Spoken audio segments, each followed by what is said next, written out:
बिस्मिल्लाहिर्रहमानिर्रहीम। अस्सलाम वालेकुम।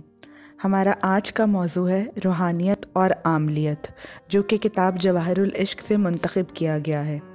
आजकल आपको हर गली हर बाज़ार में एक आध पब्लिसिटी बोर्ड लिखा हुआ नज़र आएगा, जिसमें पीर साहब के नाम के साथ बेशुमार अलकाबात और ज़मीन व आसमान के किलाबे मिलाए हुए हैं कि जैसे कोई आखिरी इंसान है जो ये सब क्वालिटीज़ रखता है और उसके बाद सब ख़त्म हो जाएगा। ये सरासर खुद नुमाई है।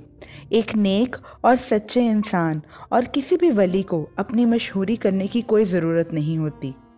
हर दूसरा बंदा कोई एक आध चिल्ला करके, कोई एक जिन या मुअक्किल काबू करके बैठ जाता है, दो तीन करामात दिखाई और ख़ुद को रूहानी बुज़ुर्ग मशहूर कर देता है, जबकि ऐसा शख्स कोई वली नहीं होता बल्कि आमिल होता है।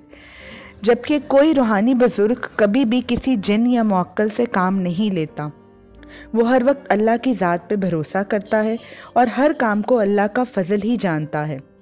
जैसा कि हज़रत सुलेमान अलैहिस्सलाम ने मलका बिल्कीस को दावत दी और अपने दरबार में पूछा कि कौन है जो मलका के आने से पहले उसका तख्त यहाँ ले आए, तो सबसे ताकतवर जिन ने कहा कि मुझ में इतनी ताकत है कि आप अपनी जगह पर उठें और फिर बैठ जाएं, तो इस दौरान तख्त आपके सामने होगा।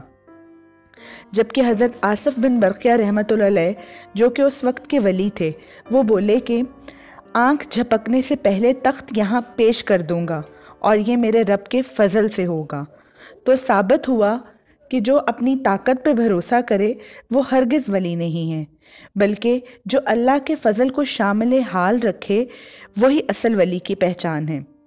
वलायत किरामत दिखाने का नाम नहीं बल्कि इस्तकामत दिखाने का नाम है, और वली की शान ये है कि वो अल्लाह की ज़ात के सिवा कभी किसी पर भरोसा नहीं करता, जबकि एक आमिल अपने पास मौजूद जिन्नात और मुअक्कलात की ताकत पर भरोसा रखता है।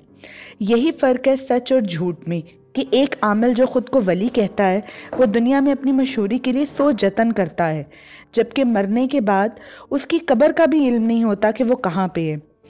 उसके बरअक्स एक अल्लाह का वली अपनी ज़िंदगी में लोगों से छुपता फिरता है कि कोई उसे पहचान ना ले, जबकि इंतकाल के बाद अल्लाह के करम से उसको कब्र के अंदर भी वो रोशन रहता है और रहती दुनिया तक वहाँ चरागा रहता है।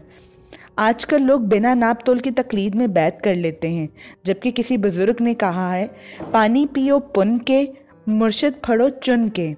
दो बातें सुनकर या कोई करामत देखकर बैत ना हो जाया करें, वक्त दें, बार बार महफिल में जाकर देखें, बात दिल को लगे तो झुका दें खुद को, अगर फिर भी ना समझ लगे तो मेरे अल्लाह से मशवरा कर लें, उसका दरवाज़ा हर वक्त खुला है। अगर कुछ समझ ना आए तो मेरे नबी मोहम्मद सल्लल्लाहु अलैहि वसल्लम पर दरूद भेजना शुरू करें, खुद ही रहनुमाई मिल जाएगी। बहुत शुक्रिया, जज़ाकल्लाह।